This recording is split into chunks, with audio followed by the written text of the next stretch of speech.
Մեկ անգամ այս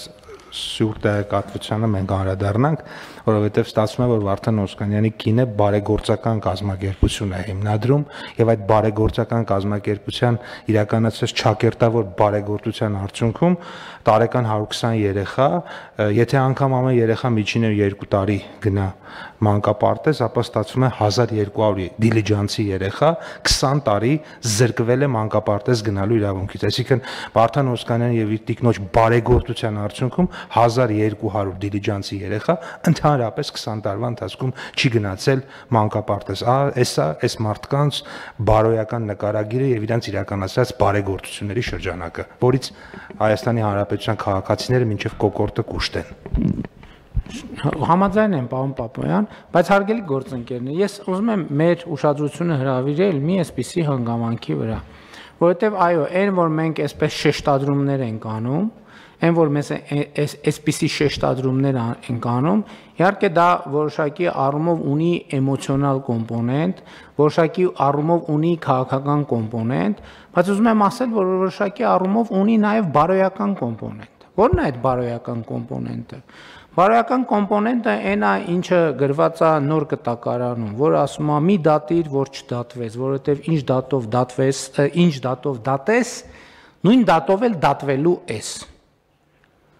Սա շատ կարևոր նրբություն է, որի վրա ուզում եմ մեր ուշադրությունը հրավիրեմ, որովհետև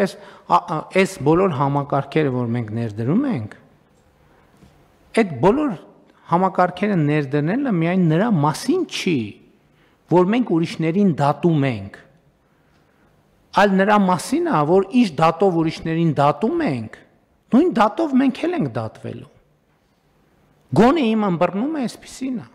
Ասենք մենք չենք կարա վերցնենք մանկապարտեզը նախկին պաշտոնյայի կնոջից եւ տանենք տանք մեր կնոջը լավ չի ինչու։ Եվ չեն կարող տանել տան մեր կանանց, մեր երեխաներին եւ այդպես շարունակ։ Որովհետեւ միշտ մեջբերում են նոր ասում են մի դատիր, որ չդատվես, վերջակետ։ Բայց այդ նախադասությունը ուրիշ է, ասում է մի դատիր, որ չդատվես, որովհետեւ ինչ դատով դատես, նույն դատով էլ դատվելու ես։ Հիմա մենք ապօրինի գույքի բռնագանձման այդ 4 ուղղությունները, իմիջիայլոց ուզում եմ մեր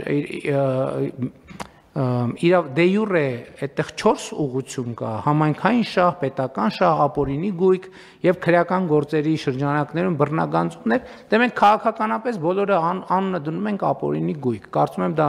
մեծ մեղք չի, որովհետեւ մենք իրավական ձևակերպումներ այս ապօրինի գույքի վերադարձի process-ը նաեւ դրա մասին է, որ ինչ դատով դատում ենք, նույն դատով էլ մեզ ենք դատելու։ Հա, չէ, դատել չի նշանակում պարտադիր, որ դատավճիռ կայացնել, դատել նշանակում է նաև վերաբերվել։ Այսինքն նույն վերաբերմունքը մեր դեպքում է լինելու, մեր դեպքում։ Ես ձեզ ավելին ասեմ, մեր իշխանության ժամանակ նման համակարգով օտարված գույք մենք վերադարձրել ենք, մենք նույն համայնքային շահի պաշտպանության եւ քրեական գործի շրջանակում մեր կառավարության օրոք, մեր պաշտոնյայի կողմից կայացրած որոշմամբ նմանատիպ մի գործարք մենք վերացրել ենք, կարող է դրա արդյունքում նույնիսկ այդ համայնքում, այդ թվում դրա արդյունքում այդ համայնքում ընտրությունները պարտվել ենք։ Բայց կապ չունի։ Սկզբունքը դրված է, չի կարող, մերոնք ձերոնք չկան։ Կա գույք, կա պետական գույք եւ կա օրինական գույք եւ կա ապօրինի գույք, կապ չունի։ Եվ այս սկզբունքային ճանապարհը մենք շարունակելու ենք եւ ուրիշ տարբերակ չկա։ Ես ուզում եմ ասեմ, այո, իհարկե քաղաքական կոմպոնենտ կա ու քաղաքական կոմպոնենտն այն չի, որ մենք ինչ որ մեկի դες թշնամացած ենք ուզում, քաղաքական կոմպոնենտն է նա, որ մենք մարդկանց առաջ ստանձնել ենք պարտավորություններ, բայց մյուս կողմից տեսեք, հիմա Սահմանադրական դատարանը որոշում է կայացրել, իրավական համակարգ է ստեղծել, հա ինչ որ հայցերից դատախազությունը կհրաժարվի եւ կառավարությունն չի առարկում, որովհետեւ եթե մեր սկզբունքը լիներ բոլոր տեղերից հնարավոր ամեն ինչը վերցնել, այսքան չենք չարչարվի, ժողովուրդ ջան։ Այսքան չենք չարչարվի, այսքան օրենքի նախագիծ, փոփոխություն, նոր օրենք, նոր դատարան, նոր համակարգ, սահմանադրական դատանի որոշում եւ այլն, եվրոպական դատանի, հենա կգնայինք կվերցնենք, բայց 10 անգամ դրան անդրադարձել ենք։ Մենք չենք ուզում մեր երկիրը իրավականության ռելսերից դուրս դնենք, որովհետեւ դա իրավակարգի եւ պետության կորուստ կլինի։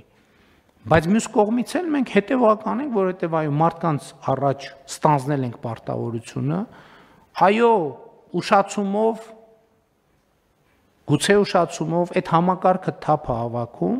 եւ բնականաբար մեծ հակազդեցություն իմիջիայլոց ինչքան գնա այդ հակազդեցությունը մեծանալու է։ Եվ այս նաեւ այդ հակազդեցությունից պաշտպանվելու համար է, որ մենք հասցեական թիրախային պետք է ասենք։ Ես պատահական օրինակը չբերեցի։ Այդ նույն ժամանակ ես գիտեի, չէ, բնականաբար ում անվան հետ է կապվում, բայց ես ոչ մի անուն չտվեցի մտածելով դե լավ, դե հիմա ինչ կարիք կա ամեն անգամ շեշտել, բայց սրանից հետո տեն չի լինելու։ Ամեն անգամ շեշտելու են, որովհետև այդ մեր կոռեկտության փորձը լրիվ ուրիշ ձև է օգտագործվում, լրիվ ուրիշ ձև է մեկնաբանվում։ Եվ հետևաբար ոչ միայն իրերն ենք կոչելու իրար անուններով, այլև իրերի հետ կապված մարդկանց էլ ենք կոչելու իրանց անուններով, որպեսզի որևէ տարընթերցում չմնա։